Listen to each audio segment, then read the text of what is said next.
pada hari Jumat 29 Dzulqa'dah 1325 Hijriah, Habib Ali itu beliau baru mengarang satu qasidah, hujibu wa hasbuhumul hijabu adzabu ya laitahum sami'un nida fa'ajabu. Sungguh mereka ada orang-orang yang sudah terhijab dan cukup hijab tersebut adalah sebagai azab untuk mereka. Maka seandainya mereka mau mendengarkan seruan dan mereka mau menjawab untuk mematuhi seruan tersebut. Orang-orang mereka menganggap orang yang punya kemewahan dunia itu hidupnya nikmat. Akan tetapi kalau dia itu terhijab, daripada merasakan kenikmatan ketika dia taat kepada Allah Ta'ala, ataupun ketika dia sendiri dia itu bisa merasakan nikmatnya ibadah kepada Allah Ta'ala, maka sekalipun dunianya banyak, dia bukan dalam keadaan nikmat, akan tetapi dia itu dalam keadaan terazab. Nah, jadi Habib Ali menyampaikan orang yang nikmat itu adalah orang yang taatnya dia itu bisa jadi kenikmatannya dia. Nah, ibadahnya dia jadi kenikmatannya dia. Sholatnya dia, hadirnya majelis ilmu itu jadi kenikmatannya dia. Karena kalau dia tuh nikmatnya nunggu ketika dia punya ini, punya itu, pergi ke sana, pergi situ, itu azab. Kenapa? Karena yang namanya kenikmatan kalau diperolehnya tuh harus dengan capek, berarti azab. Itu berarti azab. Tapi kalau kenikmatan itu diperoleh dengan ibadah, nikmat. Baca kitab, nikmat. Dengarkan nasihat, nikmat. Berarti itu dalam kehidupan yang betul-betul nikmat. Itu. Makanya siapapun yang terhijab dari Allah Subhanahu wa Ta'ala, maka sungguh berarti dia dalam keadaan terazab. Kemudian Habib Ali juga menyampaikan, sekarang ini harta banyak tapi amal itu sedikit. Dan di rumahnya saudara beliau Habib Syekh, lo mendapat kabar ada sebagian orang yang tujar dia kaya, tapi ketika dia mati dia nggak mewasiatkan apa-apa. Artinya di antara tradisinya orang-orang soleh itu, kalau mereka wafat biasanya mereka tuh ada wasiat harta yang ditasarrufkan untuk hal-hal yang sifatnya amal jariah, untuk masjid atau untuk kebaikan-kebaikan yang lainnya. Ketika Habib Ali dengarnya ada orang kaya mati udah tidak meninggalkan wasiat apa-apa, beliau kemudian bacakan syairnya Habibullah Haddad, maka dia tidak mendapatkan apapun dari capek yang sudah dia peroleh untuk mendapatkan dunia itu, kecuali hanya sekedar kapas dan sekedar kain kafan.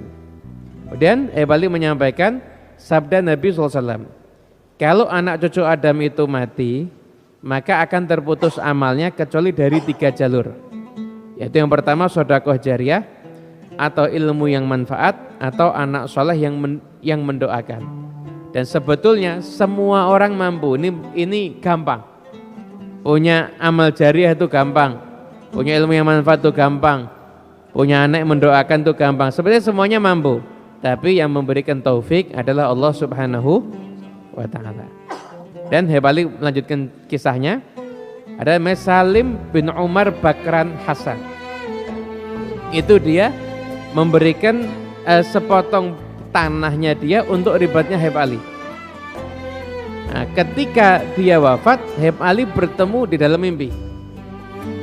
Nah, Habib Ali tanya, gimana yang kamu dapati? Apa yang Allah memperlakukan kamu seperti apa? Maka dia jawab, Allah, alhamdulillah Allah memperlakukan anak kebaikan. Cuma ada satu perkara yang anak sesali, dan aku berharap ya Allah seandainya aku mengerjakan perkara itu. Akhirnya tanya sama Habib Ali, apa perkara itu? Seandainya seluruh harta saya wakafkan untuk ribatnya Habib Ali.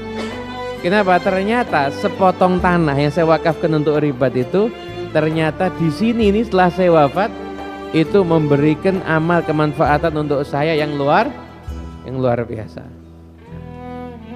Manusia itu kalau sudah mati, maka roh dan jasad ini pisah. Roh ini tuh masih bisa merasakan penyesalan, maka dia akan nyesel. Kenapa kok tidak punya taat? Nah, tidak nambah taat lagi. Ketakutan, penyesalan itu ada. Dan bayangkan ketika ruh terpisah dari jasad, tapi Setelah itu dia sadar transfer pahala masih masuk terus.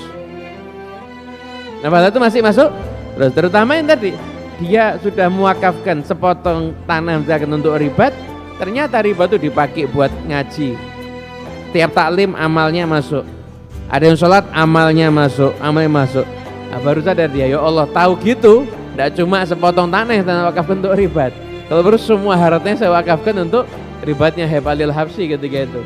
Nah ternyata yang manfaat setelah kita meninggal dunia itu adalah amal yang masih terus mengalir kepada kita. Nah di sini juga ada satu kisah.